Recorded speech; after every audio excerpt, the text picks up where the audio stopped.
ಯಲಹಂಕ ತಾಲೂಕಿನ ಮಾರೇನಹಳ್ಳಿ ಗ್ರಾಮದಲ್ಲಿ 106 ವರ್ಷಗಳ ಹಳೆಯದಾದ ಪುರಾಣ ಪ್ರಸಿದ್ಧ ಸೋಮೇಶ್ವರ ದೇವಸ್ಥಾನದ ಪುನರ್ ಪ್ರತಿಷ್ಠಾಪನೆಯನ್ನ ಭಕ್ತಾದಿಗಳ ಸಹಕಾರದಿಂದ ಹಮ್ಮಿಕೊಳ್ಳಲಾಗಿತ್ತು. ಕಾರ್ಯಕ್ರಮದ ಅಂಗವಾಗಿ 3 ದಿನಗಳ ಕಾಲ ದೇವರಿಗೆ ವಿಶೇಷ ಹೋಮ ಹವನ ಪೂಜೆ ಧಾರ್ಮಿಕ ವಿಧಿವಿಧಾನಗಳು ಶಾಸ್ತ್ರೋಕ್ತವಾಗಿ ನಡೆದವು. ಶಿಡ್ಲಘಟ್ಟ ವಿಧಾನಸಭಾ ಕ್ಷೇತ್ರದ ಕಾಂಗ್ರೆಸ್ ಮುಖಂಡ ಪುಟ್ಟು ಆಂಜಿನಪ್ಪ ಕುಟುಂಬದವರು ಕಾರ್ಯಕ್ರಮದ ಉಸ್ತುವಾರಿಯನ್ನ ವಹಿಸಿದ್ದು, ಪುಟ್ಟು ಆಂಜಿನಪ್ಪ ದಂಪತಿಗಳು ದೇವರಿಗೆ ವಿಶೇಷ ಪೂಜೆಗಳನ್ನು ನೆರವೇರಿಸಿದರು.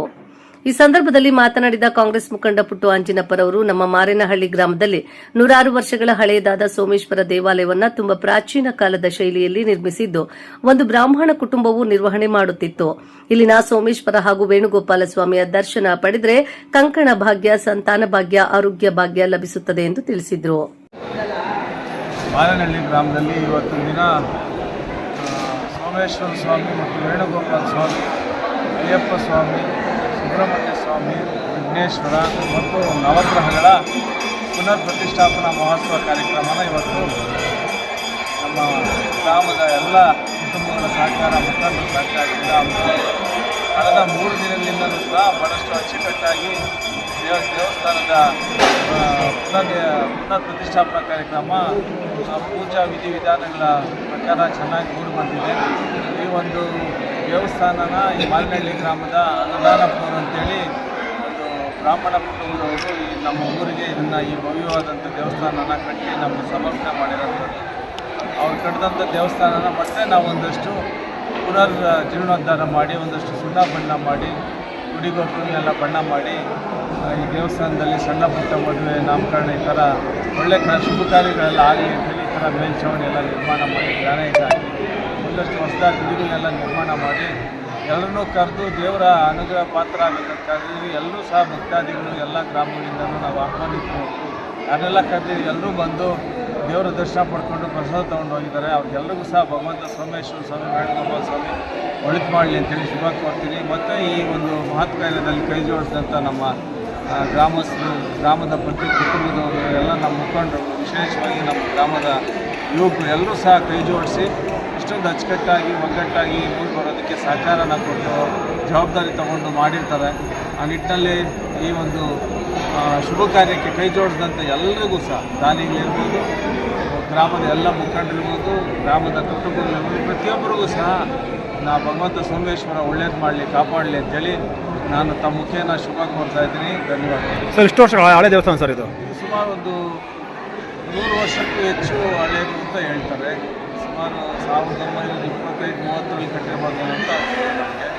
ನಾವೆಲ್ಲ ನಮ್ಮ ತಂದೆ ಕಾಲಕ್ಕೂ ಇದನ್ನು ಇತ್ತು. ನಮ್ಮ ತಾತನೂ ಸಹ ಅವರ ಒಂದು ಜೀವನ ಶೈಲಿಯ ಸಂದರ್ಭದಲ್ಲೂ ಸಹ ಈ ದೇವಸ್ಥಾನ ನಿರ್ಮಾಣ ಆಗಿತ್ತು ಅಂತ ಹೇಳ್ತಾರೆ. ಹಾಗಾಗಿ ಭಾಳಷ್ಟು ಚೆನ್ನಾಗಿ ಬರೀ ಕಲ್ಲಲ್ಲೇ ನಿರ್ಮಾಣ ಮಾಡಿರೋಂಥದ್ದು. ಈ ಗೋಡೆಗಳಿರ್ಬೋದು, ದ್ವಾರಬಾಗಿಲಂತೂ ಭಾಳ ಅಚ್ಚುಕಟ್ಟಾಗಿ ನಮ್ಮ ಯಾವ ಊರಲ್ಲೂ ಸಹ ನೋಡೋದಕ್ಕೆ ಸಿಗೋದಿಲ್ಲ ಇಷ್ಟೊಂದು ಅಚ್ಚುಕಟ್ಟಾಗಿ. ಈಗ ಹೊಸದಾಗಿ ನೂತನವಾಗಿ ಮಾಡೋಂಥ ಜಾಗದಲ್ಲಿ ಮಾಡ್ತಾರೆ, ಬಟ್ ಹಳೆ ಶೈಲಿಯಲ್ಲಿ ಇಷ್ಟು ಚೆನ್ನಾಗಿ ಮಾಡಿರೋಂಥದ್ದನ್ನು ನಾವು ಇದನ್ನು ಉಳಿಸ್ಕೊಬೇಕು ಅಂತೇಳಿ ಎಲ್ಲರೂ ಸಹ ಯೋಚನೆ ಮಾಡಿ ಈ ಒಂದು ಮಾತು ಕಾರ್ಯನ ಮಾಡಿರ್ತೀವಿ.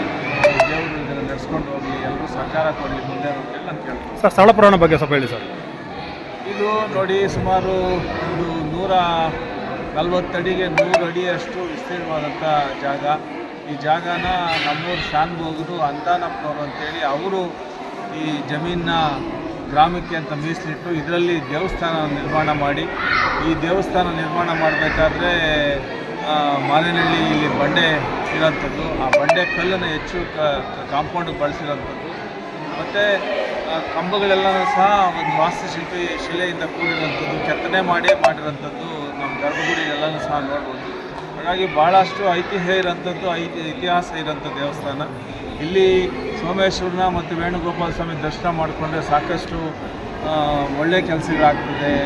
ಮಕ್ಕಳಿಗೆ ಏನೋ ಸಮಸ್ಯೆಗಳಿರೋಂಥದ್ದು, ಆರೋಗ್ಯ ಸಮಸ್ಯೆಗಳು ದೂರ ಆಗೋಂಥದ್ದು, ಮತ್ತು ಅವರ ಕುಟುಂಬದ ಸಮಸ್ಯೆಗಳಿರೋಂಥದ್ದು, ಮಕ್ಕಳಿಂದ ಇರೋಂಥವ್ರು ಸಹ ಮಕ್ಕಳಾಗೋಂಥದ್ದು, ಈ ರೀತಿ ಅನೇಕ ವಾಸ್ತವಿಕ ವಿಚಾರಗಳನ್ನ ಇಲ್ಲಿ ಹೇಳ್ತಾ ಇದ್ದರು. ಜೊತೆಗೆ ನಮ್ಮೂರಿನಲ್ಲಿ ಶೇಷಗಿರಪ್ಪನವರು ಅಂತೇಳಿ ಒಂದು ಬ್ರಾಹ್ಮಣ ಸಮುದಾಯ ಇತ್ತು. ಅವರು ಭಾಳ ಶಾಸ್ತ್ರದಲ್ಲಿ ಪಂಡಿತರು. ಈ ಸುತ್ತಮುತ್ತ 2-3 ಹೋಬಳಿಗೂ ಸಹ 2-3 ತಾಲೂಕಿಂದಲೂ ಸಹ ಜನ ಬಂದು ಅವ್ರಿಗೆ ಶಾಸ್ತ್ರ ಕೇಳ್ತಾಯಿದ್ರು. ಆ ಶಾಸ್ತ್ರ ಕೇಳಿಸ್ಕೊಂಡವರೆಲ್ಲನೂ ಸಹ ಅವರು ಇಲ್ಲಿ ಕೇಳಿದ ನಂತರ ಇಲ್ಲಿ ದೇವ್ರ ದರ್ಶನ ಮಾಡಿ ಹೋಗಿ ನಿಮ್ಗೆ ಒಳಿತಾಗ್ತದೆ ಅಂತೆಲ್ಲ ಹೇಳ್ತಾ ಇದ್ದಿದ್ದು ಅಂತ ನಾವು ನೋಡ್ತಾ ಇದ್ದೀವಿ. ಅವೆಲ್ಲ ಬಂದು ದೇವ್ರ ದರ್ಶನ ಮಾಡ್ತಾ ಇದ್ದೀವಿ. ಆಮೇಲೆ ಪ್ರತಿ ವರ್ಷವೂ ಸಹ ಇಲ್ಲಿ ನಮ್ಮ ಗ್ರಾಮದಲ್ಲಿ ವಿಶೇಷವಾಗಿ ಅಯ್ಯಪ್ಪ ಸ್ವಾಮಿ ತೆರಳುವಂಥ ಸಂದರ್ಭದಲ್ಲಿ ದರ್ಶನಕ್ಕೆ ಶಬರಿಮಲೆಗೆ ಹೋಗುವಂಥ ಸಂದರ್ಭದಲ್ಲಿ 150-200ಕ್ಕೂ ಹೆಚ್ಚು ಭಕ್ತಾದಿಗಳು ಮಾಲೆನ ಧರಿಸಿ ಪ್ರತಿ ವರ್ಷವೂ ಸಹ ಒಂದು ಉತ್ಸವದ ರೀತಿ ಇಲ್ಲಿ ನಾವು ಹಬ್ಬನ ಮಾಡ್ತೀವಿ. ಅವೆಲ್ಲ ಸಹ ಹಿಂದಿನಿಂದ ನಡ್ಕೊಂಡು ಬಂದಿದೆ, ಮುಂದೇನೂ ಅದು ನಡ್ಕೊಂಡು ಹೋಗಲಿ. ನಮ್ಮ ಸಂಸ್ಕೃತಿ ಪರಂಪರೆ, ನಮ್ಮ ಏನು ಧಾರ್ಮಿಕ ಪದ್ಧತಿಗಳೆಲ್ಲ ನಾವು ಉಳಿಯುವಂಥದ್ದಾಗಲಿ, ಮುಂದಿನ ಪೀಳಿಗೆಗೆ ಇವೆಲ್ಲವೂ ಸಹ ಅನುಕರಣೆ ಆಗಲಿ. ಒಂದು ದೇವರು ಅಂದರೆ ಒಂದು ನಂಬಿಕೆ, ನಮಗೆಲ್ಲನೂ ಸಹ ಸಾಧ್ಯ. ದೇವರನ್ನು ನಂಬುವಂಥದ್ದಾಗಬೇಕು, ನಮ್ಮ ಪ್ರಯತ್ನವೂ ಸಹ ನಾವು ಮಾಡೋಂಥದ್ದಾಗಬೇಕು. ಹಾಗಾಗಿ ದೇವರು ನಮಗೆಲ್ಲ ಕಷ್ಟ ಸುಖಗಳಲ್ಲಿ ಕಾಪಾಡ್ತಾರೆ ಅಂತೇಳಿ ನಾನು ನಂಬಿದ್ದೀನಿ. ಅದರಂತೆ ನಮಗೆ ಒಳಿತಾಗಿದೆ, ಎಲ್ಲರೂ ಸಹ ಒಳಿತಾಗಲಿ ಅಂತೇಳಿ ನಾನು. ಸರ್, ಈ ಕಾರ್ಯಕ್ರಮಕ್ಕೆ ಗಣ್ಯವಾಗಿ ಯಾರು ಬಂದಿದ್ರು ಸರ್? ಕೃಷ್ಣ ಬೈರೇಗೌಡರು, ರೆವಿನ್ಯೂ ಮಂತ್ರಿಗಳು, ಈ ಭಾಗದ ಶಾಸಕರು, ಕಂದಾಯ ಸಚಿವರು ಅವರು ಬಂದಿದ್ದರು. ಮತ್ತು ಬೇರೆ ಯಾರಿಗೂ ನಾವು ಹೆಚ್ಚಾಗಿ ಗಣ್ಯರಿಗೆ ಆಹ್ವಾನ ಮಾಡಿದ್ದೀವಿ. ಈಗ ಶಶಿಧರ್ ಮುನಿಯಪ್ಪನವರು ಆಗಮಿಸಿ ನಮ್ಮ ದೇವರ ದರ್ಶನ ಪಡ್ಕೊಂಡು ಹೋಗಿದ್ದಾರೆ. ಹಾಗಾಗಿ ನಾವು ಕರೆದಂಥ ಎಲ್ಲ ಮುಖಂಡರು ಸಹ ಶಿಡ್ಲಘಟ್ಟ ನಮ್ಮ ಸುತ್ತಮುತ್ತಲೂ ಬಂದು ದರ್ಶನ ಮಾಡ್ತಾರೆ. ಸರ್, ಎಷ್ಟು ಭಕ್ತಾದಿಗಳು ಸೇರಿದ್ರು ಸರ್? ಒಂದು 10,000 ಜನ ಸೇರಿ ದೇವರ ದರ್ಶನ ಪಡ್ಕೊಂಡಿದ್ದಾರೆ. ಓಕೆ. ದಿನಗಳಿಂದಲೂ ಸಹ ಜನ ಸ್ತೋಮ ಬರ್ತಾನೇ ಇದೆ, ದೇವರ ದರ್ಶನ ಆಗ್ತಾ ಇದೆ, ಪ್ರಸಾದ ವಿನಿಯೋಗ. ಕಾರ್ಯಕ್ರಮಕ್ಕೆ ಆಗಮಿಸಿದ ಸಾವಿರಾರು ಭಕ್ತಾದಿಗಳಿಗೆ ಮುದ್ದೆ, ಕಾಳಿನ ಸಾರು, ಊಟದ ವ್ಯವಸ್ಥೆಯನ್ನ ಕಲ್ಪಿಸಲಾಗಿತ್ತು. ಈ ಕಾರ್ಯಕ್ರಮದಲ್ಲಿ ಸಚಿವರಾದ ಕೃಷ್ಣ ಬೈರೇಗೌಡರು, ಶಶಿಧರ್ ಮುನಿಯಪ್ಪ, ಚೀಮೂಲ್ ಅಧ್ಯಕ್ಷ ಮಂಜುನಾಥ್ ರೆಡ್ಡಿ, ಕೆಎಂಎಫ್ನ ಮಾಜಿ ನಿರ್ದೇಶಕ ಶ್ರೀನಿವಾಸ್ ರಾಮಯ್ಯ, ಡಿವಿ ವೆಂಕಟೇಶ್, ಭಕ್ತರಹಳ್ಳಿ ಚಿದಾನಂದಮೂರ್ತಿ, ತಲಕಾಯಲಬೆಟ್ಟ ಅಶ್ವಥ್ ನಾರಾಯಣ ರೆಡ್ಡಿ, ಗೌಡನಹಳ್ಳಿ ಮಂಜುನಾಥ್, ಪುಟ್ಟು ಅಂಜನಪ್ಪರವರ ಧರ್ಮಪತ್ನಿ ಅರುಣಕುಮಾರಿ, ಮಾರೇನಹಳ್ಳಿ ಗ್ರಾಮ ಪಂಚಾಯಿತಿ ಮಾಜಿ ಅಧ್ಯಕ್ಷ ರಾಹುಲ್ ಗೌಡ, ಮುಖಂಡರಾದ ಪದ್ಮನಾಭ, ಎಂಪಿ ವಿಶ್ವನಾಥ್, ನಾಗೇಶ್, ನವೀನ್, ಮುರಳಿ, ಆನೂರು ಆನಂದ್ ಸೇರಿದಂತೆ ಸಾವಿರಾರು ಸಂಖ್ಯೆಯಲ್ಲಿ ಭಕ್ತಾದಿಗಳು ಆಗಮಿಸಿ ದೇವರ ದರ್ಶನ ಪಡೆದರು. ವರದಿ ಮಲ್ಮಾಚನಹಳ್ಳಿ, ಗೋವರ್ಧನ್, ಶಿಡ್ಲಘಟ್ಟ.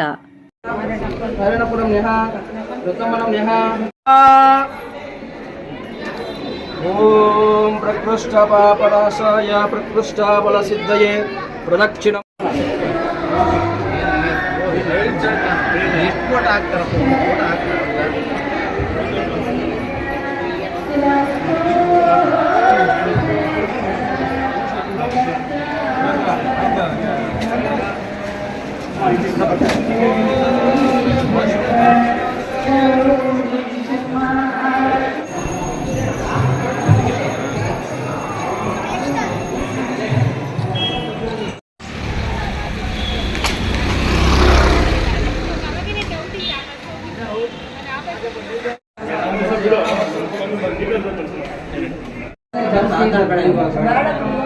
ಆಮೇಲೆ ಮಾಡಿ